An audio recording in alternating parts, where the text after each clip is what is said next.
Bueno, la cooperativa le pusimos Pilián Cuché. Yo en un momento le iba a poner Pilián Cuché Rosa Prafil, que es mi abuela, y la Pilián Cuché, la autoridad máxima de los pueblos originarios. Entonces, por el honor a mi abuela, le puse Pilián Cuché. Así que lamentablemente el día que nos constituimos, que constituimos la comisión, a mí me tocó trabajar en un caso de urgencia porque se había accidentado un compañero de trabajo y por eso quedó Cooperativa Pilián Cuché. Pero yo le quería poner Cooperativa Pilián Cuché Rosa Prafil, por el honor a mi abuela.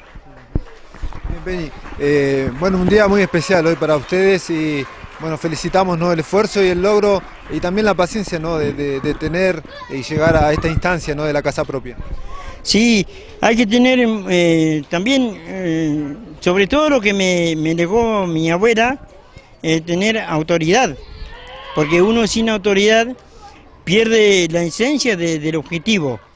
Entonces la autoridad tiene que ser fuerte, tiene que ser tolerante, tiene que ser que tenga una contención hacia los demás, porque tener una contención hacia lo otro asociado fue duro, nada es fácil en la vida, porque la necesidad a veces te llevan a cuestionamiento, pero esos cuestionamientos te hace poner más fuerte. Así que, Chaltumay, Pupeñi, Punamien, y que disfruten la casa.